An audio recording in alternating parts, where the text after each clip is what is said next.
gente traz aí o nosso professor Roberto, né? Ele que vai se apresentar melhor para nós, né? E trazer aí essa grandeza do que é essa partilha da aula de hoje. Então, com você, professor Roberto, fique à vontade, seja bem-vindo, né? E a dinâmica da nossa aula se dá assim, você vai falando e mais adiante a gente abre para as pessoas fazerem as perguntas. E você também pode fazer as provocações a partir do texto, né, que mandou antes para que a turma pudesse ler, para ajudar cada vez mais nesse momento. Então, com você, professor, água sagrada, água, conhecimento.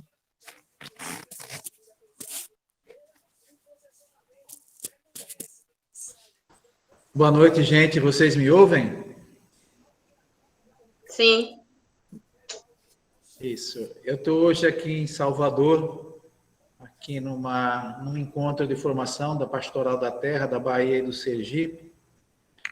E nós tivemos uma reunião o dia inteiro aqui sobre a Fratelli Tutti, esse documento do Papa Francisco sobre a fraternidade universal, né? E agora de noite, então, tenho essa conversa com vocês que estão fazendo o curso, que estão se preparando, que estão estudando essas temáticas tão interessantes e tão necessárias. Hoje nós vamos a questão da água e, ligado a isso, essa batalha que começa a se desenrolar pelos direitos da natureza. Sônia, eu falaria o quê? Uns 20 minutos, 20 e poucos minutos, e abriria.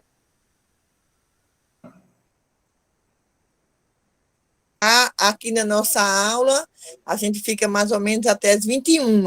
Aí você vai tentando fazer aí a melhor maneira possível que achar, né? Se acha melhor falar uns minutos, depois abre, depois fala, depois complementa, né? Fique à vontade. Fica melhor o diálogo, né? Eu faço uma pequena colocação para a gente se apropriar do tema, do assunto. E aí a gente vai conversando. Eu acho que aqui em cima é rota de avião de Salvador, do aeroporto. Acho que de vez em quando vai ter um barulho para a gente aí, viu? Mas é a condição. Então, a questão da água nos dias atuais, né?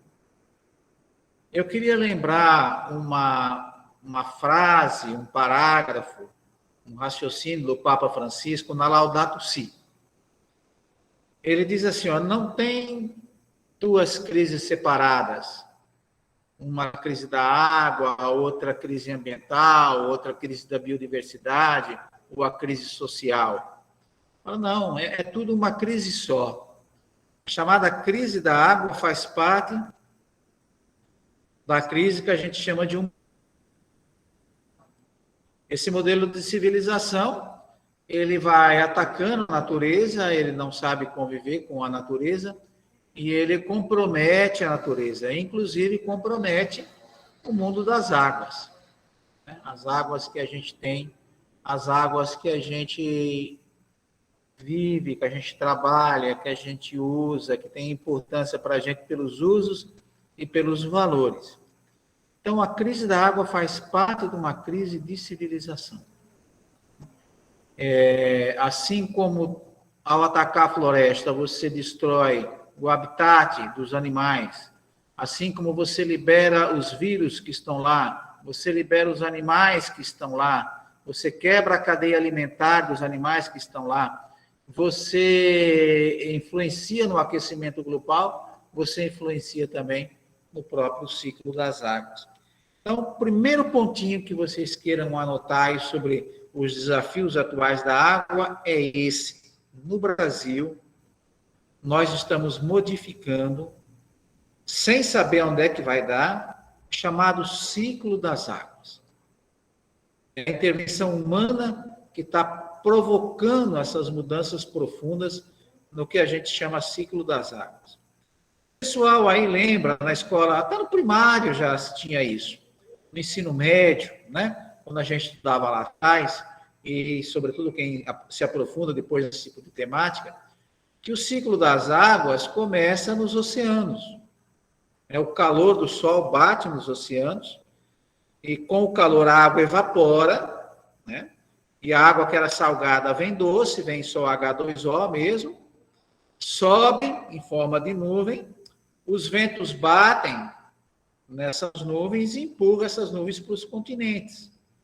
E aí, quando ela vai entrando nos continentes, ela começa a chover, começa a cair essa água.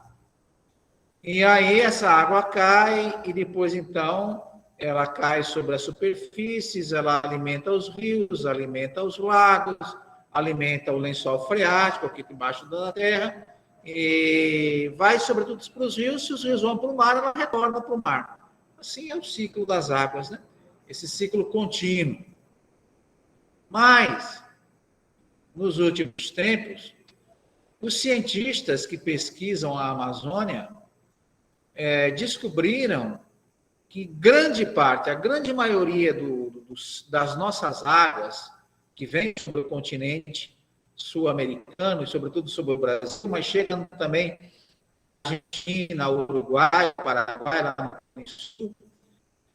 E aí se formam aquilo que o pessoal chama dos rios voadores. O que são os rios voadores? É a água, um vapor em forma de nuvem, que está no céu, passa sobre a Amazônia, e mais ainda.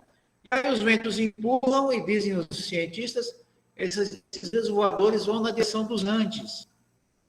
Só que quando chega nos Andes, a montanha é muito alta, então os ventos batem lá e eles começam a descer. Aí descem sobre o Planalto Central, que está no Mato Grosso, e começa a chover. E aí vai descendo, passa por São Paulo, passa por Paraná, Santa Catarina, Rio Grande do Sul, chegando em Buenos Aires, chegando em Assunção, no Paraguai, chegando em Montevidéu, no Uruguai, e tem gente que diz que chega, inclusive, até a Patagônia, no sul da Argentina. Então, a importância no ciclo das águas das nossas florestas. E aí, então, quando ela cai sobre o cerrado, se formam ali no Planalto Central os grandes aquíferos brasileiros. Quem está no litoral brasileiro, de Fortaleza para baixo, essa chuva que cai no litoral, que cai sobre João Pessoa, que cai sobre o Recife, esses tempos caiu muita água em Alagoas, na Bahia, e desce, às vezes, até São Paulo, até Santa Catarina. Essa água vem do Oceano Atlântico, pela evaporação das águas na costa do Atlântico brasileiro. Mas os ventos não têm muita força. Por isso que você tem em Pernambuco, por exemplo, a zona do Agreste. É até onde a chuva chega. Depois, quando chega no sertão, essa chuva já que vem do Agreste, que vem do litoral, já não entra mais. Ela vem de cima, né? Vem da linha do Equador e vem da Amazônia. Então, o ciclo das águas brasileiras é a primeira coisa que a gente tem que tomar consciência. Ele começa, né, no Atlântico, na linha do Equador, mas ele passa pela Amazônia. Então, a Amazônia é fundamental para manter o ciclo das águas brasileiras. Sem a Amazônia, nós não temos os aquíferos, nós não temos os grandes rios brasileiros, nós não temos as grandes bacias brasileiras. O Brasil só teria chuva praticamente na região do litoral, 50 quilômetros, aí 60 quilômetros entrando pelo continente. De resto, o Brasil se transformaria, nos dizem os cientistas, num grande deserto. Né? Vejam, então, como tudo efetivamente está interligado, como tudo está conectado. Né? E no ciclo das águas brasileiras, a gente tem essa dependência da Amazônia. Esse é o primeiro ponto, então. Cuidar do ciclo das nossas águas. Isso significa cuidar da Amazônia, cuidar do Cerrado, para que as águas cheguem nos grandes rios, nas grandes bacias, e a gente possa ter água em abundância como a gente tem. O Brasil, gente, é o único país de tamanho continental que chove em todo o território nacional. Nós temos outros grandes países, temos a Rússia, a China, os Estados Unidos, mas nenhum deles tem o privilégio de que chova em todo o território nacional. Até o sertão, que muitas vezes a gente diz que é seco, ele não é seco, ele é semiárido. Ele tem períodos de chuva e eles têm períodos, então, da estiagem natural, mas praticamente todo ano chove no nosso semiárido. Por isso que eu fiz essa música, Água de Chuva, que é para a gente cantar nas comunidades, e o pessoal que trabalha com as cisternas aí, que trabalha com a convivência com o semiárido, lembra que a gente canta essa música quando a gente está preparando a turma para preparar a cisterna e guardar direitinho essa água de chuva para o período que a gente sabe que não vai chover. É uma outra cultura da água que a gente está criando no semiárido brasileiro. Então, vejam, a importância da Amazônia, a importância do Cerrado, para a gente ter a abundância de água em todo o território nacional. Mas tem um segundo ponto também, que é muito importante, além do ciclo das águas, que eu coloquei aí no texto, que vocês receberam. Mas para nós que trabalhamos na pastoral, que trabalhamos na área social, na área ambiental, a gente diz assim, não é só múltiplos usos que a água tem. A água tem múltiplos valores. O valor biológico da água é o primeiro. Porque se você não tiver água, não tem vida. Esse é o detalhe fundamental. O valor social da água. A gente sabe o que é ficar sem água dentro de casa um dia. Basta um dia. Né? A gente sabe o que vira a pia, a gente sabe o que vira o vaso sanitário, a gente sabe o que é não tomar um banho, né? O que é faltar uma água para beber. Né?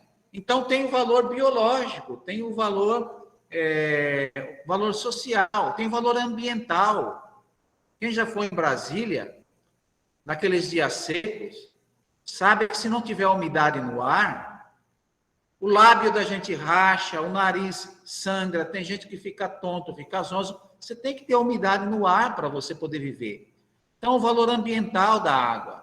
Sem falar no valor paisagístico, no valor de lazer, no valor medicinal, no valor religioso da água, não é? Então, nós não podemos cair nesse discurso só do uso múltiplo da água, só no valor econômico da água, não. A água tem o valor biológico fundamental, que é o valor da vida, não é? E tem que chegar nas pessoas, tem que chegar nos animais. Os animais também passam sede. Os animais também sofrem com falta de água. O pessoal do interior aí sabe, uma vez, na seca de 82, eu já estava morando aqui no sertão, eu era novo naquele tempo, mas uma das coisas mais impressionantes daquela seca para mim é que os animais queriam beber água e não tinha. Então, as ovelhas se reuniam em volta das casas e ficavam o balido das ovelhas, pedindo água e não tinha. Então, a gente tem que considerar também os animais. Nessa música que eu fiz, eu falo disso. Você ainda vai lembrar dos passarinhos e dos bichinhos que precisam de beber. São dons de Deus, nossos irmãos, nossos vizinhos. Fazendo isso, honrará a São Francisco, a Ibiapina, Conselheiro e Padre Cícero. Quer dizer, a gente então tem que valorizar as pessoas e o papel da água, que é um direito também dos animais, né? E das pessoas humanas. Aí você tem uma terceira questão da água. A gente sabe que tem o ciclo das águas, a gente sabe que a água tem múltiplos usos, múltiplos valores, que nós precisamos dela, que sem ela não há vida, tal. Mas mesmo assim a gente faz um processo de destruição dos nossos mananciais. A depredação dos mananciais de água. E aí você tem várias formas de estar fazendo esse processo de depredação. Primeiro, se você suprime a floresta, você acaba com os rios, você acaba com os mananciais. A árvore vamos dizer assim, uma fonte de água. as árvores, as florestas. Aí você vai e polui com venenos agrícolas. Aqui a região que eu moro, Juazeiro Petrolina, a gente nem sabe quantas toneladas de veneno são jogadas nas águas da irrigação por mês, por semana. A gente não consegue ter acesso a esses dados. Vem toda a questão dos esgotos urbanos. Os nossos rios são verdadeiros canais de esgoto. Né? Quem já andou em São Paulo, olha para o rio Tietê, você não vê um rio ali. Ali você vê só esgoto. Mas também eu ando no Recife, quando eu olho para o Beberibe e olho para o Capiberibe, eu só vejo esgoto. Eu não sei vocês que estão aí no Rio Grande do Norte, qual rio que vem na tua cabeça quando a gente está falando de rios poluídos, entendeu? Eu só sei que eu andei ali naquela região de Mossoró, mais para dentro um pouco, e já havia problema de contaminação de água do lençol freático por ali, né? Pelos venenos, por todo aquele processo do melão que tinha por ali, por todo aquele processo da irrigação que tinha por ali. Então, você depreda com dejetos domésticos, com dejetos industriais das fábricas, com dejetos agrícolas, às vezes até com dejetos hospitalares, e umas coisas assim que você nem acredita direito, que é, por exemplo, a contaminação com hormônios, com antibióticos, né, que vão para a água, que a gente usa, que a gente consome, não é? E que depois, ao urinar, ao defecar, a gente coloca, isso acaba indo para os rios. O Brasil nem monitora praticamente esse tipo de poluição, chamada poluição fina, né? A gente praticamente não consegue monitorar para saber o nível de contaminação dessas águas da gente. Então, você quebra, às vezes, o ciclo das águas, você não valoriza os múltiplos usos, você não valoriza os múltiplos valores da água. Aí você ainda passa por um processo de depredação, você vai agredindo as nossas águas. Né? E as consequências vêm, gente. Né? Nós temos rios poluídos, nós temos água com falta de qualidade, e quando não falta mesmo em termos de quantidade para a gente poder ter a disponibilidade da água, né? Nas nossas casas e nas nossas atividades. Então, você tem 3 pontos que eu falei até agora, né? O ciclo das águas, a questão dos valores e dos múltiplos usos, e a questão da depredação dos mananciais. Mas tem um 4º ponto que é importantíssimo a gente considerar. Faz parte das nossas lutas sociais, que é a privatização da água. A água é um bem natural. A água é uma dádiva da natureza. Para quem tem fé, é uma dádiva de Deus, né? Mas se você não tem fé, é a natureza que nos oferece gratuitamente a água. E é tão importante a água doce como a água salgada. Porque tem formas de vida que dependem da água doce, mas tem formas de vida que dependem da água salgada. Então, os oceanos, as praias, os mangues, né? O chamado salgado, ali na embocadura dos rios, são verdadeiros berçários de vida. A água salobra, né? Isso tudo. Então, como que a gente pode privatizar um bem que é necessário, essencial e fundamental a todas as formas de vida? Isso é uma loucura, isso é uma insanidade. Mas eles estão buscando a privatização das águas. Vocês conhecem privatização de praia, vocês conhecem privatização de poços de água subterrânea, muitas vezes você conhece privatização de lagoa, de beira de rio, você conhece privatização de mananciais de águas minerais, né? E agora eles estão querendo privatizar serviços de água urbanos. As nossas empresas, muitas vezes municipais, muitas vezes estaduais, de serviço de água. Eu não sei como que é o sistema no Rio Grande do Norte. Aqui na Bahia você tem um misto, né? Você tem a empresa estadual e você tem muitas empresas que são que são municipais. Agora vai vir uma empresa privada para se apossar desse tipo de serviço. Eles vão ganhar dinheiro, mas as consequências a gente sabe exatamente quais são. Porque no mercado você tem tudo. Você tem comida no mercado. Mas por que tem tanta gente passando fome? Porque tem muita gente que não pode entrar no mercado para comprar uma comida. Você tem educação para todo mundo. Mas por que tem gente que fica sem educação? Porque você não consegue no ensino público, você quer ir para uma privada, você não tem dinheiro, você não tem como entrar nesse mercado. Você criou o mercado da água, vai ser a mesma coisa. Quem é que vai ter acesso à água? Quem pode pagar por ela. Você pode dizer até assim, mas hoje em dia já é assim. É assim, mas você pode recorrer, você pode brigar com uma empresa pública. Você pode exigir do Estado que as pessoas que não conseguem pagar sua água tenham uma tarifa social lá, ele paga uma coisa irrisória, ou até seja abolida a taxa de água daquela família que não consegue pagar a água. Numa empresa privada, você não vai ter essa opção.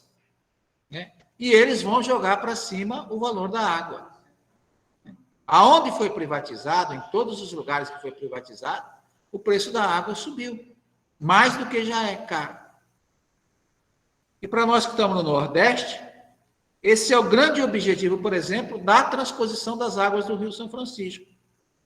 Eles querem privatizar essa água que é captada no São Francisco e levada hoje em dia para Paraíba, para o Ceará e para o Rio Grande do Norte e para a parte do Pernambuco.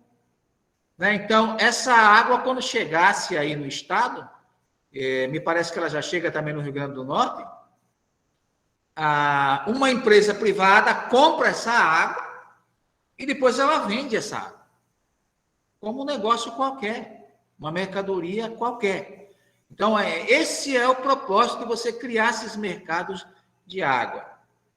E o Brasil, sobretudo nesse governo, modificou a legislação brasileira, né? Porque antes os serviços de água não podiam ser privatizados, agora eles vão poder ser privatizados. E a Agência Nacional de Águas agora é quem comanda esse processo, a ANA. Antes a ANA, ela estava como uma supervisora do processo todo. Agora ela faz parte do sistema e agora ela comanda o Sistema Nacional de Gerenciamento de Recursos Hídricos. E nos municípios há uma modificação também, porque precisava do Plano Municipal de Saneamento Básico, agora eles estão dizendo que não vai precisar mais, e se não precisar, como é que a gente vai controlar esse processo? Qual é a empresa que vai ficar com esse serviço? Como é que ela vai administrar? Como é que vão ficar as periferias, onde o povo mais necessita? Como é que vai fazer o serviço de abastecimento da água, a coleta de esgoto, o tratamento da água? Então, você tem esses pontos fundamentais. E tem um quinto ponto que eu acho que é importante agora, porque já é o processo de luta da gente, da resistência. Aqui no semiárido, nós temos a luta da convivência com o semiárido, nós temos a captação da água de chuva para beber e produzir, graças a Deus, porque isso é que tem salvado a vida de muita gente, a fome de muita gente, a sede de muita gente. Se isso não tivesse sido feito, o sertão continuava como sempre foi, com gente morrendo de fome e de sede, como tinha antigamente. Né? Agora deu uma melhorada pelo serviço que foi feito pela sociedade civil. Então, isso foi muito importante. Mas, agora, a gente está começando a lutar pelos direitos da natureza. Então, pelos direitos de um rio. Nós estamos começando a estudar aqui no São Francisco como transformar em legislação, em luta social, em cultura, em conhecimento do povo, os direitos do Rio São Francisco. Porque isso não está na legislação. O pessoal vai dizer, não, mas tem direito. Né? A gente está começando a dizer, sim, o rio tem direito a uma água limpa, rio tem direito a não ser poluído, rio tem direito a seus peixes, rio tem direito às suas matas ciliares, rio tem direito ao seu povo morando nas suas margens. É um direito do Rio São Francisco. Nós estamos começando a formular isso e traduzir isso em matéria de legislação. Não vai ser fácil essa luta, mas ela está começando. Né? E a gente vai precisar desembuchar, a gente vai precisar desenrolar essa luta do reconhecimento dos direitos da natureza. Aí o pessoal fala assim, não, mas quem é que vai defender os direitos do rio? O rio vai falar? O rio vai se representar? Aí o pessoal diz, quem vai defender os direitos do rio e dos rios são os filhos dos rios. Então, quem defende os direitos do São Francisco é a população que habita o São Francisco. Né? Quem vai defender o Beberibe, quem vai defender o Capiberibe? A população que habita o Beberibe, Capiberibe e os outros rios. Os rios do Rio Grande do Norte, por exemplo, todos que vocês têm, não é? Dos mananciais, as águas subterrâneas. Então, essa é a proposta, né? Da gente manter a luta pelo ciclo das águas, a gente manter a luta pelos valores da água para abastecer a população. O primeiro valor é a vida humana e a vida dos animais, depois vem todo o resto, o uso econômico, né? A gente tem que lutar contra a poluição, a depredação dos mananciais, a destruição dos nossos mananciais. A gente tem que fazer, então, a luta contra a privatização da água. E o quinto ponto, a gente tem que fazer a luta pelos direitos da natureza. A questão que vocês falaram da revitalização dos rios, vocês lembram? Quando a gente criticava o governo pela transposição, sem fazer a revitalização, eles diziam, não, nós vamos fazer a revitalização. Mas depois eles não fazem. Os rios brasileiros estão pedindo revitalização, não é só o São Francisco. Né? Mas você não tem investimento, porque é mais fácil destruir, depredar. Mas você revitalizar um rio é um processo longo, demorado, que custa dinheiro. E você tem que fazer no tempo da natureza.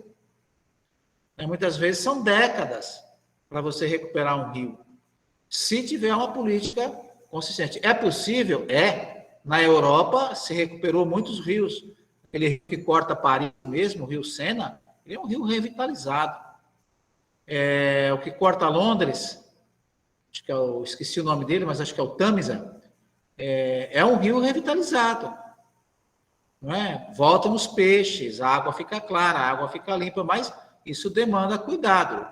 A evolução daquela sociedade que já recuperou os seus rios. Nós temos pouquíssimos rios recuperados, nós temos muitos rios pouco cuidados, pouco bem cuidados, inclusive as nossas praias maltratadas. Às vezes os turistas vêm para uma praia famosa, em vez de encontrar uma água limpa, encontra uma praia poluída e suja. Né? É um absurdo, mas é assim que as coisas têm funcionado, né? Eu acho importante essa questão das barragens que foi falado, gente, que são as barragens de rejeito, né, que nós temos muito no norte de Minas, aqui no São Francisco, onde tem a mineração, as mineradoras. E elas vão armazenando esses rejeitos minerários numa barragem, que é um negócio meio pastoso, meio líquido tal. Mas são barragens que podem quebrar. Então, como aconteceu com Brumadinho, e como aconteceu com aquela no Rio Doce, que matou a bacia do rio, vai saber por quanto tempo. Nós temos uma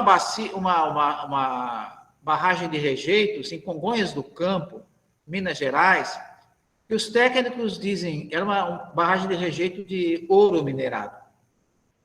E se aquela barragem se romper, ela mata o São Francisco sozinha, só ela, por 100 anos. Então, nós temos que aprender a pensar os rios brasileiros por bacia. O que está lá em Minas, que está a mais de 2.000 quilômetros de Juazeiro da Bahia, pode vir parar dentro de Juazeiro. Todo aquele rejeito, e você pode matar um rio.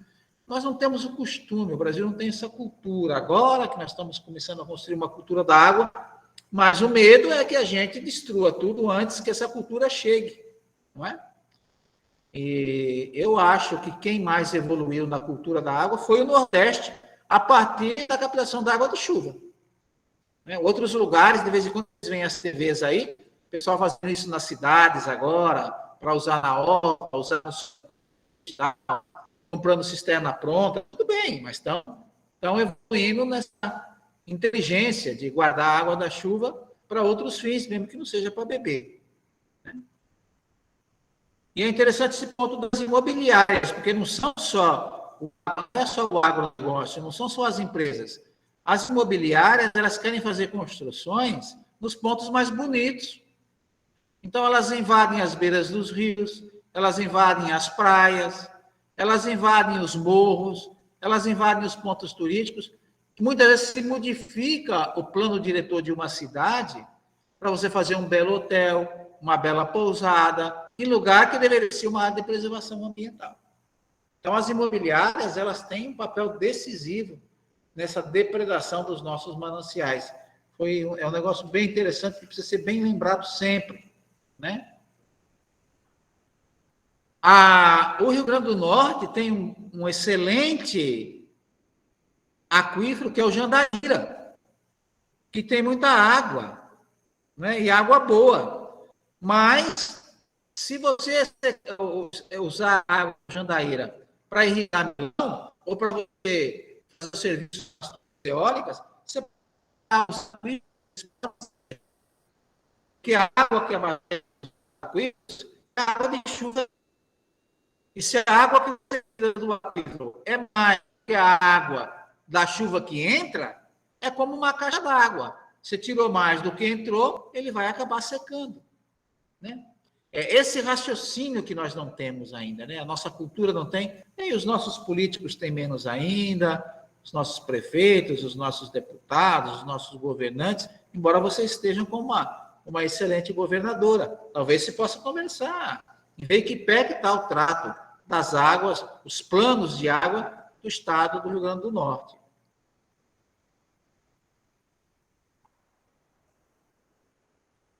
E aí, aquilo que a Fran falou do sofrimento, não tem dúvida nenhuma, gente. Quem sofre mais são os mais pobres. E vem para a cidade, não sabe para onde ir, vai para a beira de morro, vai para a beira de rio. Depois, os rios não são mais como antigamente, não tem mais suas lagoas marginais, não tem suas margens. Então, quando a água cai aí, uma grande precipitação de água, vem as enchentes mesmo. Quem mora perto, perde tudo. Perde a casa, perde os poucos móveis que tem, perde a geladeira, perde os armários, quando não perde a vida. Quando não perde a vida. O problema não é um problema, é um problema ambiental, mas é um problema também social, é um problema socioambiental, como diz o Papa Francisco, né? Porque você combina um problema ambiental com um problema social. Mas o povo vai para onde? Né? A gente não pode culpabilizar as populações. O povo é vítima desse processo. Por isso que a gente faz essa discussão política sobre tudo isso, né? E depois a Rita que falou ainda da questão das queimadas. A nossa Caatinga, de vez em quando, você tem essas queimadas. Não está naquela proporção do que a gente tem visto no Pantanal e no Cerrado. Mas você tem queimadas ainda na Caatinga, né? E numa queimada toda a forma de vida vai junto. Vão as árvores, vão as plantas, vão os animais que habitam aqueles espaços. Não sei se vocês repararam esses tempos, de vez em quando aparecem umas imagens do Pantanal, que é cheio de bicho, né? De milhares, às vezes, de jacarés dentro de uma lagoa, e os bichos estão magros. E os bichos estão passando fome. Como você vai invadir no espaço deles, com queimadas, com derrubadas para plantar soja, para plantar cana, para plantar outras coisas, você vai destruindo a cadeia alimentar. E os bichos ficam sem comer. E muitas vezes, se tiver gente por perto, eles começam a entrar nas cidades. Né? Os macacos, as onças, quando não, os próprios animais de rua, que não tem quem cuida, né? A minha casa, por exemplo, está uma guerra, a gente não sabe o que fazer com os gatos de rua. Você não pode deixar um lixo, né? Que eles pulam o muro, e é sinal que os animais estão desesperados de fome. Então, eles vêm para dentro de casa, eles entram nas casas, se você deixar alguma coisa na cozinha e tal, eles entram, pegam, estragam, né? Então, a campanha da Fraternidade do ano que vem, ela vai novamente refletir sobre a questão da fome. Um texto que eu fiz para o SESEP, lá do Padre Beoso, eu coloquei também a questão da sede, né? E alertei o pessoal para refletir não só sobre a fome e a sede das pessoas humanas, mas refletir também sobre a fome e a sede dos animais. O que é que está acontecendo que há tanta fome para os bichos? Isso é um problema humano, é o ser humano que está provocando isso. E as queimadas fazem parte desse processo. Né? Acho que é uma temática muito rica, muito exigente, que desafia muito a gente, mas que vai estar aí com a campanha da fraternidade novamente. Aí vocês falaram, o que a gente tem feito na conversa com o semiárido? O que é que tem salvado tanta fome e tanta sede? É uma cisterna de água para beber, é uma cisterna de água para produzir, é aprender a fazer um canteiro produtivo, é aprender a fazer uma horta, né? É aprender a criar uma galinha, tirar os ovos. Hoje em dia que se começou a contabilizar a importância disso para as famílias. Hoje a gente estava conversando sobre isso ainda aqui, no encontro que a gente está, as tais das cadernetas, para as mulheres anotarem tudo que elas produzem e consomem, porque isso também é renda. Se ela tem uma galinha que dá ovos todo dia, isso é renda para a família. Se você tem um canteiro produtivo que você come alface, come isso, come aquilo, isso é renda para a família. Né? Então, só que isso não é contabilizado, é como se não existisse, como se esse trabalho das mulheres não existisse. E existe, e é importantíssimo para a renda familiar e para a segurança e a soberania alimentar das famílias. Isso tudo é um desafio, um processo que está em construção. Pronto, professor, já pode fazer suas considerações finais aí, recado, qual é a mensagem final aí para a gente. Essa turma, elas estão construindo um projeto. No final desse curso, eles vão levantar uma problemática e eles precisam trazer isso em forma de um projeto com o envolvimento e a participação na comunidade. E aí tem uma discussão bem pertinente essa de hoje, né, que pode ajudar a turma, quem sabe, né, a pensar aí com carinho, se eu pode deixar seus recados, sua orientação nesse sentido. Vocês têm que analisar no lugar de vocês o que é mais necessário, se precisa ajudar, chamar gente de perto, gente que está lidando com as tecnologias, gente da ASA, para você ver o que mais cabe, o que fica melhor, qual que é a melhor orientação, né? Desenvolver o cuidado com a água, tem muita gente agora aproveitando para reaproveitar a água, inclusive água de pia, água de esgoto, para você fazer água purificada e depois então serve para jogar nas plantas, tá? É toda uma outra cultura. Por que o povo faz isso? Porque precisa. Né? Precisa, e com isso cria uma nova cultura, cria um novo cuidado. Então, eu deixo um abraço para vocês, pelo belo trabalho, e que continuem, né? E quando a gente tiver chance, se vocês acharem que é interessante, a gente pode conversar, combinando o dia, combinando o horário, viu? Abraços para vocês, muito obrigado.